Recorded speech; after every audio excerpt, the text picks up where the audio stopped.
பாடுறதை நிறுத்திட்டேன்னு சொல்றது தப்பு. கச்சேரிகள் பாடுறதுதான் நான் நிறுத்தினேன். பாட்டு என்னோட மூச்சு. என் மூச்சு நின்னாதான் பாட்டும் நிற்கும். வீட்டுல என் நேரமும் பாடிக்கிட்டே தான் இருப்பேன். ஒன்னு சொல்லுவாங்களே, ஆடின காலும் பாடின வாயும் நிக்காதுன்னு. அது மாதிரி இப்ப கூட உங்களை பாட சொல்லி நிறைய சவால கேக்குறாங்கல்ல, நீங்க ஏன் பாடுறதில்ல?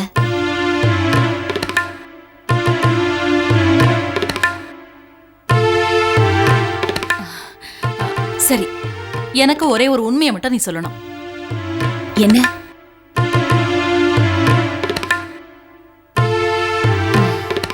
என்ன வசியம் மருந்து கொடுத்து கல்யாணி மனசுல இடம் பிடிச்ச? நான் எங்க? உண்மையை சொல்லணும்னா மன்னி தான் எனக்கு வசியம் மருந்து போட்டாங்க. என்ன எந்தக்கடி வம்பு கிழக்கிற? இல்ல மன்னி, உண்மை சொல்லணும்னா அன்பை விட வசிய மருந்து வேற என்ன இருக்க முடியும் சொல்லுங்க? மன்னி உங்க மனசுல இடம் பிடிச்சதோட இல்லாம நாம ஒருத்தர் சந்திக்காமலேயே நமக்குள்ள ஒரு நெருக்கத்தை உண்டு பண்ணிருக்காங்களே, அது என் மன்னியால மட்டும்தான் முடியும். உண்மைதாம்மா. கல்யாணி கூட இருக்கிறது எனக்கு எவ்வளவு தெம்பா இருக்கு தெரியுமா? ஐயோ போறண்டிமா மன்னி புராணம். நீங்க 2 பேரும் சேர்ந்து வைக்கிற ஐஸ்ல எனக்கு ஜுரமே வந்துரும் போல இருக்கு.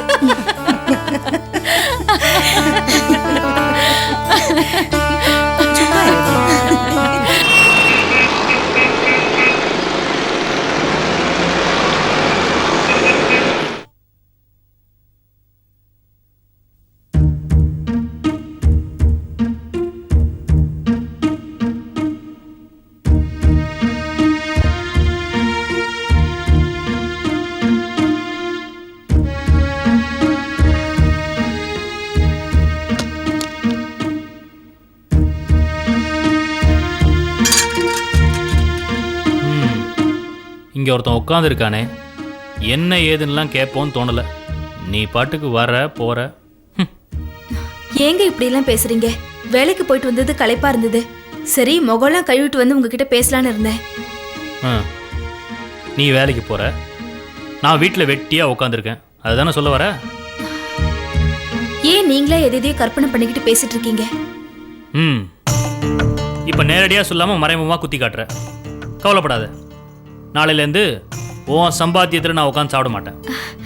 வேலை கிடைச்சிருச்சா? பாத்தியா, திரும்ப திரும்ப அதே பேசு. சம்பாதிக்கிற திமிரு உனக்கு. ஐயோ இல்லைங்க, காலையில வேலை விஷயமா வெளியே போனீங்கல்ல, அதான் கிடைச்சிருச்சான்னு கேட்டேன். எப்படி கிடைக்கும்? அதான் சனி நான் வயிற்றுலேயே வளர்த்துட்டு வரியே, அது வளர்ற வரைக்கும் எப்படி விடியும்? இந்த வேலை இல்லைன்னா வேற வேலை கிடைச்சிரும். அதுக்கே சம்பந்தமே இல்லாம இன்னும் இந்த உலகத்தையே பார்க்காத ஜீவன் மேல பழி போடுறீங்க.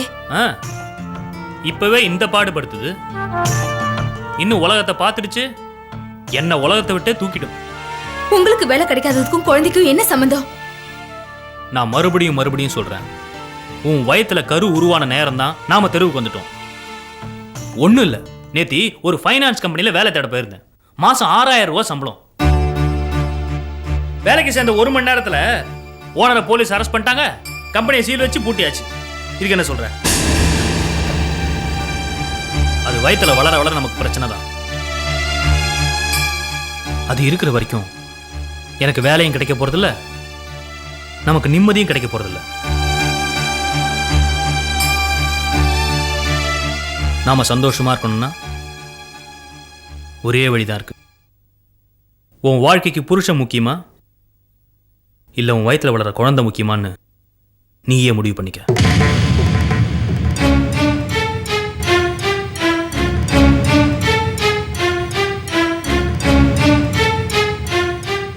உன் வாழ்க்கைக்கு புருஷன் முக்கியமா இல்ல உன் வயித்துல வளர குழந்தை முக்கியமான்னு நீயே முடிவு பண்ணிக்க.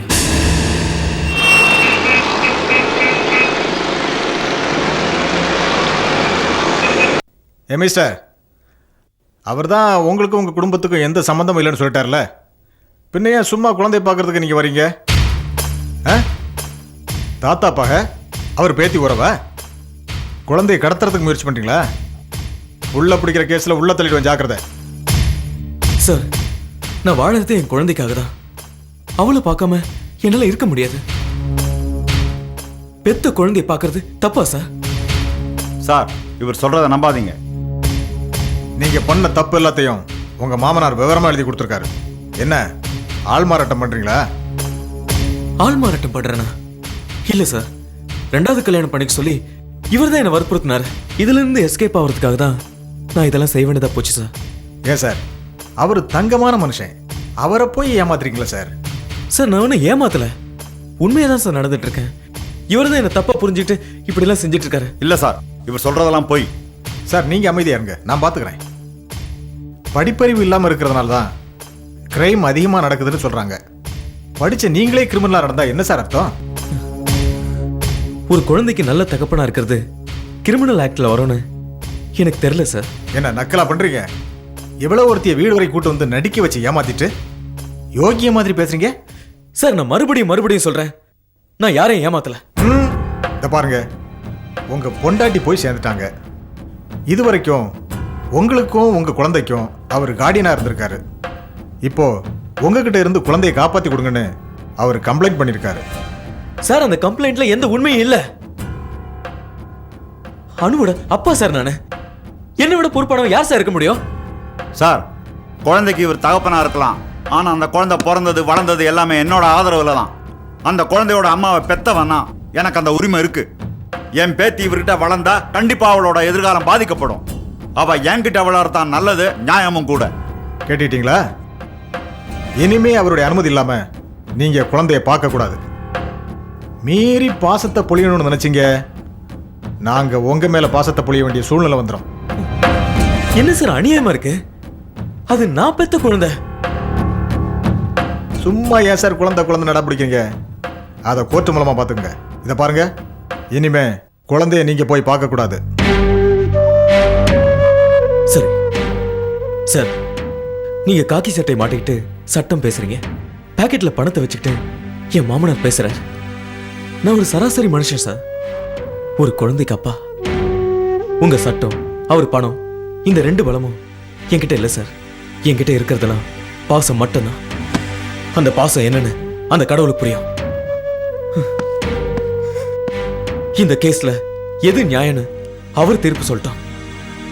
ஆனா ஒண்ணு மட்டும் சொல்றேன், என்ன என் குழந்தைய பிரிச்சிட்டீங்களே, அந்த பாவம் உங்களை சும்மா விடாது. இது போலீஸ் ஸ்டேஷன் சார், சென்டிமெண்ட்டுக்கு இடம் கிடையாது.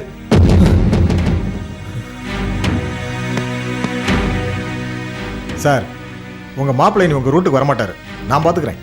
தைரியமா போயிட்டு வாங்க. Thank you sir.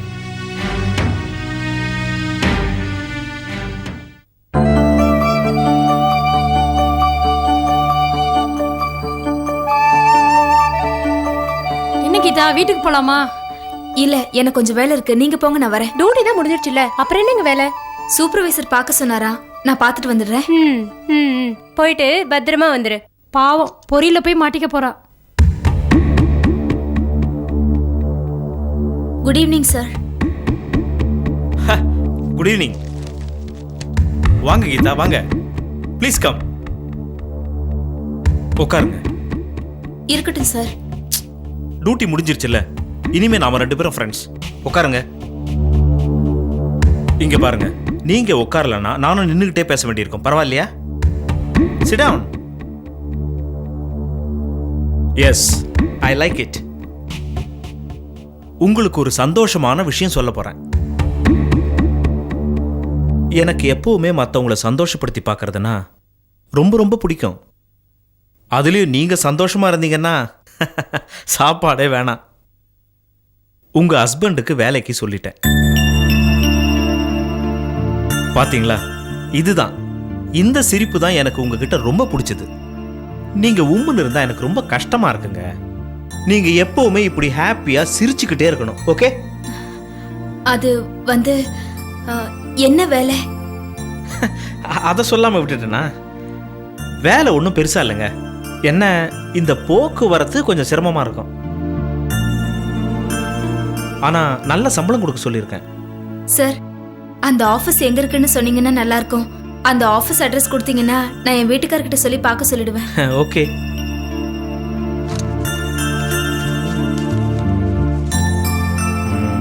ஆஃபீஸ் வந்து அம்பத்தூர் எஸ்டேட்டில் என் ஃப்ரெண்டோட ஆஃபீஸ் தான். நான் உங்கள் முன்னாலே அவங்ககிட்ட பேசிடுறேன். ஹலோ, நான் அருண் பேசுகிறேன்டா. நான் ரவிங்கிற ஒருத்தருக்கு வேலைக்கு சொல்லியிருந்தேன், ஞாபகம் இருக்கா? ஆமாம். டேய், நீ அதை பற்றிலாம் கவலைப்படாத, அதுக்கெல்லாம் நான் பொறுப்பு. டேய், அவரும் நானும் ஒன்றுடா. அவருக்கு நீ செய்யறது எனக்கு செய்கிற மாதிரி, ஓகே? அவரை நாளைக்கே வந்து உன்னை பார்க்க சொல்லட்டுமா? ஓகேடா. நீ அவர் அப்பாயின்ட் பண்ண உடனே எனக்கு ஃபோன் பண்ணி சொல்லு. Okay, thank you. என்ன கீதா, சந்தோஷமா? ரொம்ப தேங்க்ஸ் சார். நமக்குள்ள எதுக்கு தேங்க்ஸ் கீதா? எனக்கு எப்பவுமே ஒன்ன மாதிரி பொண்ணுங்களை ரொம்ப பிடிக்கும். ஐ மீன், பொறுப்புள்ள பொண்ணுங்களை பிடிக்கும்னு சொன்னேன். நான் இருக்கிற வரைக்கும் நீங்கள் எதுக்கும் கவலைப்பட வேணாம்.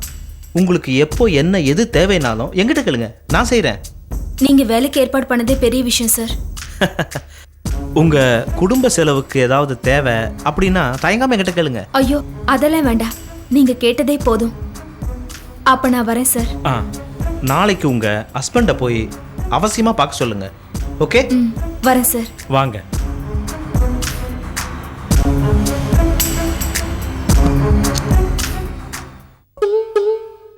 பிள்ளையாரப்பா, எப்படியாவது கீதாவோட அதிகமாக சம்பளம் வாங்குற மாதிரி எனக்கு ஒரு வேலை வாங்கி கொடு. நான் சுத்தாத இடம் இல்லை, போகாத ஆஃபீஸ் இல்லை. அதான் வயிற்றுலேயே தரித்திரத்தை கட்டிட்டு அலையிறாளே அவ. அது இருக்கிற வரைக்கும் எனக்கு எப்படி வேலை கிடைக்கும்? பிள்ளையாரப்பா, எப்படியாவது அந்த குழந்தைய அழிச்சிடு. என்னங்க, ஸ்வீட்ஸ் எடுத்துக்கோங்க. எதுக்கு? முதல்ல நீங்க ஸ்வீட் எடுங்க. என்ன விஷயம்? நம்ம கஷ்டம்லாம் இனிமே தீர போகுது. பிள்ளையாரப்பா, கருவை கலைச்சிட்டியா? உன் வயிற்ற பார்த்தா அப்படி தெரியலையே. அது இல்ல. இல்லையா? அப்புறம் எதுக்கு ஸ்வீட்டு? உங்களுக்காக எங்க சூப்பர்வைசர் கிட்ட வேலைக்கு சொல்லியிருந்தேன். அம்பத்தூர்ல நல்ல வேலையா, கை நிறைய சம்பளம். நாளைக்கே வேலைக்கு வர சொல்லிட்டாரு. அதானே, அப்பம் புத்தி அப்படியே இருக்கணுமே. உங்க அப்பன் தான் என்ன உதவாக்கற உருப்படாதுன்னு சொல்லிட்டு இருந்தான். பொட்டலம் கட்ட விட்டு பெருசா புடலங்கா வேலை வாங்கி கொடுத்த மாதிரி மூச்சு சொல்லி காட்டி கேவலப்படுத்திட்டு இருந்தான். இப்போ நீங்க எனக்கு வேலை வாங்கி கொடுத்து கேவலப்படுத்துறீங்களா? கௌரவமான வேலை வேணும்னு தினமும் அலையறீங்களேன்னு தான் நான் வேலை கேட்டேன். அதே நீங்க கேவலமா நினைக்கிறீங்க. மற்ற பொம்பளைங்கிட்டலாம் நான் தான் என் புருஷனுக்கு வேலை வாங்கி கொடுத்தேன் அப்படின்னு நீ பீத்திக்கணும், அதான உன் ஆசை? ஏன் இப்படி தப்பு தப்பாவே யோசிக்கிறீங்க? எனக்கு வேலை வாங்கிக்க என்னால முடியும். உங்ககிட்ட நான் வேலை வாங்கி கொடுக்க கேட்டேனா? அவ்வளோ கையாளாதனா போயிட்டேன் நானு. யாரு வேலை வாங்கி கொடுத்தா என்ன? இப்போதைக்கு வேலை தானே முக்கியம். ஆமா, பொண்டாட்டி ரெக்கமெண்டேஷன்ல வேலை வாங்கினா ஒரு ரூபாயா மதிக்க மாட்டான். புழு கூட என்ன மதிக்காது. நீ என்ன அவமானப்படுத்தணும்னு என் புருஷன் வீட்டில் வெட்டியா இருக்காரு, அவருக்கு வேலை கொடுங்க அப்படின்னு இந்த வேலையை வாங்கியிருக்க. இந்த பாருமா, நான் இன்னும் உப்பு போட்டு தான் தின்னுட்டு இருக்கேன். அந்த சொரணை என்னை விட்டு போட்டோம், அப்புறம் நீங்க வாங்கி கொடுக்குற வேலைக்கு போற. அந்த தரித்திரத்தை தொலைச்சிட்டு வயிற்ற கழுவிட்டு வான்னா அதை கேட்க மாட்டேங்கிறா. என்னமோ பெருசா பேச வந்துட்டா. எதுக்கு எடுத்தாலும் அந்த சின்ன உயிரையே குறை சொல்லிட்டு நிக்கிறீங்களே. நமக்கு அதோட உருவம் கூட தெரியாது, அதுக்குள்ள அதை எதிரியா நினைச்சு பேசுறீங்களே. எதிரில் நின்னாதான் எதிரிங்கிறது இல்ல, பிரச்சனை நடக்கிறதுல இருந்தும் நடவடிக்கையில இருந்துமே தெரியும். அது வயத்துல உருவானதுல இருந்து நமக்குள்ள அடிக்கடி சண்டை நடக்குது. இத பாரு கீதா, இன்னைக்கு சொல்றதான் கடைசி. குடும்பத்தையே குட்டிச்சவராக்க வந்திருக்கிற அந்த குட்டிச்சாத்தான நீயே அழிச்சிட்டு, அவ்வளவுதான் சொல்லுங்க.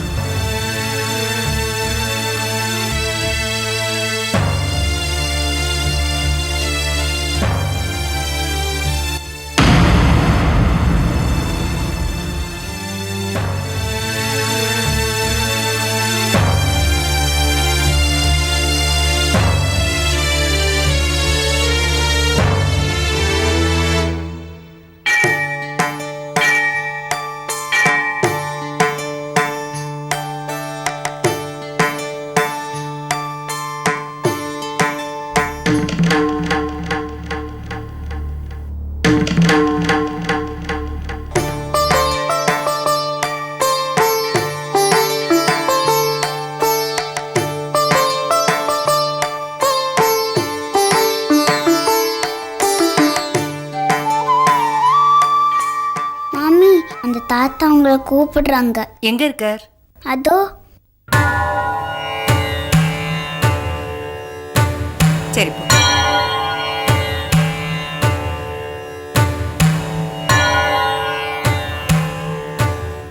மாமா கூப்பிட்டேளா? ஆமாம்மா, சௌக்கியமா இருக்கியா? இருக்கேனே. நீங்க என்ன ஞாபகம் இல்லையா? ம். உன் கல்யாணத்துக்கு வந்த புரோகிதரே நான் தாம்மா.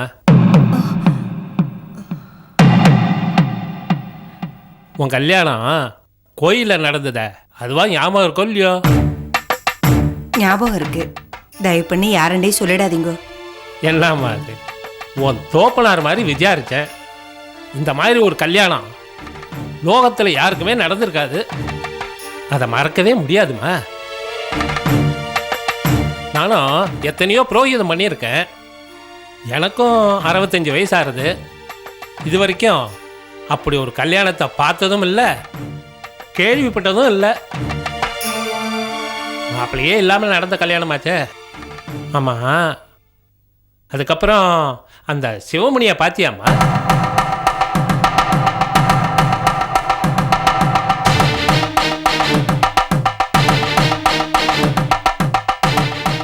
சிவமணியா? சிவமணி